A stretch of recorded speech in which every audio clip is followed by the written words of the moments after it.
अधिकांश लोगों का कहना है कि हम भला खाने को नाप तोलकर गिन चुन कर हम क्यों खाएं। हमें जब चाहे जब हमें खाना जो है हमारा इमोशन से जुड़ा हुआ है। जैसे कि जब हम स्ट्रेस में होते तो मैं काफ़ी ज़्यादा ओवर इनटेक कर देती हूँ, और जब मैं हैप्पी होती हूँ तो हम पार्टी कर लेते हैं, तो बाहर का थोड़ा ओवर ईटिंग हम कर लेते हैं। तो इसके लिए मैं एक एग्ज़ाम्पल के ज़रिए मैं आपको समझाना चाहूँगी। As a food doctor, as a dietitian करके मैं आपको एक सिंपल तरीके से एक बात में समझाने की कोशिश करूँगी। जैसे माना कि दो तीन गाड़ियाँ हैं, एक गाड़ी में पेट्रोल डलता है, दूसरी गाड़ी में डीजल डलता है, तो तीसरी गाड़ी में सपोज़ रॉकेल डल देता है। तो जिस गाड़ी को जिसकी ज़रूरत है वही अगर हम डालते हैं तो गाड़ी अच्छी होती है, मतलब उसका जो मेंटेनेंस है काफ़ी अच्छा होता है, और वो उसकी लाइफ स्पैन भी बहुत लंबी होती है। वेरएज़ अगर पेट्रोल की जगह आप उस गाड़ी में रॉकेल डाल देते हो तो गाड़ी चलेगी ज़रूर, लेकिन उसमें बिगाड़ जो है बहुत जल्दी आ जाएगा। सेम, और अगर हम कभी ऐसा सोचते हैं क्या कि हम बहुत, चलो मैं बहुत हैप्पी हूँ आज, मैं मेरा सिलेक्शन हो गया है तो मैं इसमें थोड़ा पेट्रोल और ज़्यादा डाल देती हूँ गाड़ी में। ऐसा आपने सुना है क्या? नहीं।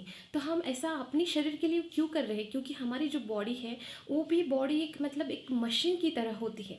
उसको जिसकी ज़रूरत जितनी अमाउंट में अगर आप देते हो ना, तो जैसे गाड़ी का माइलेज जैसे सुपर हो जाता है, उसी तरह हमारे शरीर का माइलेज भी सुपर हो जाएगा। फिर जो आपका पीसीओडी है, बीपी है, शुगर है, वो इशू आपको नहीं होंगे फ्यूचर में, क्योंकि ये धीरे धीरे प्रोसेस होती है। एकदम से अगर आप आज ऑयल बहुत ज़्यादा खा ले और कल आपको हार्ट अटैक आ गया, ऐसा नहीं होता है। इसके लिए लॉन्ग टर्म की जो प्रोसेस होती है, वो अगर रोज़ाना आप खाते हो ना, तो अनचेक, अगर आपका लिपिड प्रोफाइल आप अनचेक रखते हो, चेक नहीं करते हो, तो ये रेगुलरली जो फैट सेल्स है वो आपके ब्लड सेल्स में परत बनाते रहेंगे, बनाते रहेंगे, बनाते रहेंगे, और एक दिन आपको हार्ट अटैक आ जाएगा। सेम उसी तरह होती है हमारा शरीर का। अगर हम अच्छे से ख्याल रखेंगे, उसको जितनी अमाउंट में जितना चाहिए, एक स्वस्थ शरीर के लिए ना carbohydrate, fat, minerals, vitamins, fibre बहुत ज़रूरी होता है। हमारे इंटेस्टाइन को मजबूत करने के लिए हमें फाइबर का इंटेक करना ज़रूरी होता है। हाँ, ओवरऑल बॉडी के लिए अच्छा, सेल्स के लिए मजबूती के लिए वाटर इंटेक बहुत ज़रूरी होता है।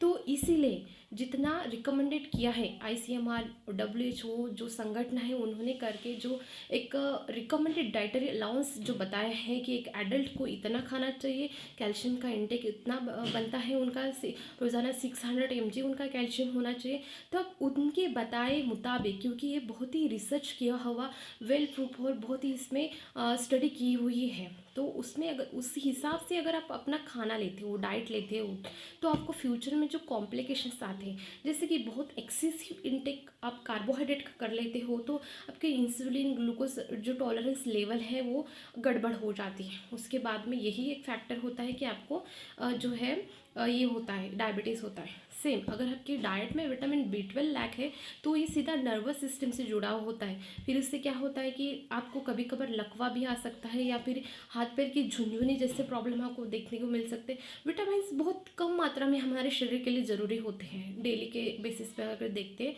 बट विटामिन सी अगर आपके डाइट में बहुत कम है तो आपको डेफिनेटली आपकी इम्यूनिटी पावर कम हो जाएगी। अल्टीमेटली क्या है ना, जो आप इम्यूनिटी बढ़ा ले बता रहते हो, जो कि इम्यूनिटी के लिए आप काढ़ा पी रहे हो या फिर ये पाउडर खा रहे हो, वो पाउडर खा रहे हो, तो इसकी आपको कोई ज़रूरत नहीं पड़ेगी। जितने आपको अपने शरीर के लिए चाहिए ना, जैसे कि डेली के अमाउंट में आप फाइबर, फैट, कार्ब की जो बात करते हैं, उसके अलावा भी एक महत्वपूर्ण जो फूड इंग्रेडिएंट है वो है कि एंटीऑक्सीडेंट। एंटीऑक्सीडेंट अभी के ज़माने के लिए बहुत ज़रूरी हो गया है। जितना खाने में एंटीऑक्सीडेंट रहेगा, उतना कैंसर की रिस्क जो है, हार्ट डिसीज़ की जो रिस्क है वो बहुत कम होती है। अब भला एंटीऑक्सीडेंट क्या होता है? एंटीऑक्सीडेंट जो ऐसे सब्सटेंस होते हैं कि जो किसी मसाले, सबसे ज़्यादा जो हमारे इंडियन स्पाइसेस होते हैं, जैसे काली मिर्च हो गया, ऑरिगेनो हो गया, जो भी दालचीनी है, तो इसमें एंटीऑक्सीडेंट की भरमार होती है बहुत ज़्यादा। तो हमेशा मसाले का उपयोग अगर हम करते हैं तो हमें एंटीऑक्सीडेंट भी मिलता है। विटामिन ए, विटामिन सी भी, विटामिन ई भी एंटीऑक्सीडेंट का ही काम करते हैं, जिससे क्या होता है कि जो फ्री रेडिकल्स होते हैं, जो कैंसर्स को बढ़ावा देने के लिए जो सेल्स बनते हैं, तो उनको वो स्कैम्स मतलब डिस्ट्रॉय कर देते हैं। इसलिए खाना जो है हमें प्रॉपर, हमारे जो मतलब मैं एक सिंपली बताऊँ तो खाना क्या है, डाइट क्या है, तो एक टेलर है।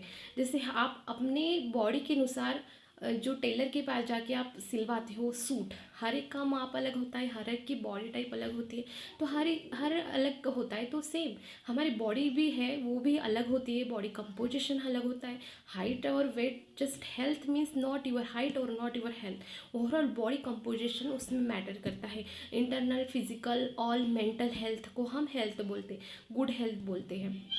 उसी तरह मतलब ये भी एक टेलर है, डाइट जो है आपका टेलर है। और आप अपने डाइटिशियन के पास जाके अगर आपको थोड़ा बहुत नॉलेज है डाइट का, आपको पता है कि कितना अमाउंट में आपको ये सब चीज़ें चाहिए, तो आप खुद का डाइट खुद बना सकते हो। लेकिन अगर आप ये सब चीज़ें नहीं जानते हो तो आपको ज़रूरत है एक्सपर्ट डाइटिशियन की।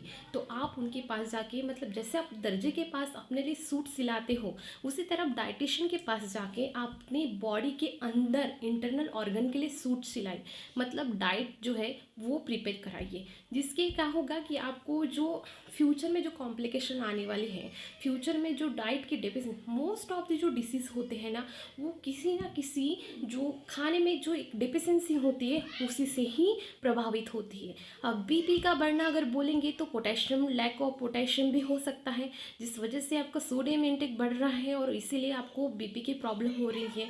और फिर नर्वस सिस्टम की भी प्रॉब्लम अभी आपको मतलब बहुत से मैटर करते हैं, डाइट अलोन मैटर नहीं करता है, आपकी लाइफस्टाइल कैसी है, सेडेंटरी है या फिर एक्टिव है, और बाकी चीज़ का भी प्रभाव पड़ता है, लेकिन डाइट का जो है सबसे ज़्यादा प्रभाव पड़ रहा है। अभी अगर आप अपनी जो डाइट को अगर अच्छे से ये ट्रेलर नहीं कराओगे तो उसके बाद में आपको बहुत ज़्यादा पैसा खर्च करके आपको एंथेरोस्क्लेरोसिस का ट्रीटमेंट करना पड़ेगा, डायबिटीज़ का ट्रीटमेंट करना पड़ेगा, बीपी का ट्रीटमेंट करना पड़ेगा। इसीलिए पहले के ज़माना जो था वो पुराना है, नेचर हमेशा बदलाव चाहता है। हम सभी चीज़ें बदल रही हैं, अपनी जो डाइट काउंसलिंग ज़रूर कराइए डाइटिशियन के पास जाके। आप जितना जैसा हो सके टाइम निकालिए और अपने हेल्थ पर थोड़ा फोकस कीजिए, क्योंकि अभी जो है जो हमारा जो चेंज हो रहा है, लाइफस्टाइल चेंज हो रहा है, उसके अकॉर्डिंग हमें चलना चाहिए, जो चलता है वही टिकता है। इसीलिए किस तरह का हमारा डाइट होना चाहिए, कैसे हमारी एक्टिविटी होनी चाहिए, कैसा हमारा फूड होना चाहिए फॉर योर गुड हेल्थ, अपनी बॉडी को स्ट्रांग रखने के लिए, हेल्दी रखने के लिए आपको इन सारी चीज़ों पर फोकस ज़रूर कराना है।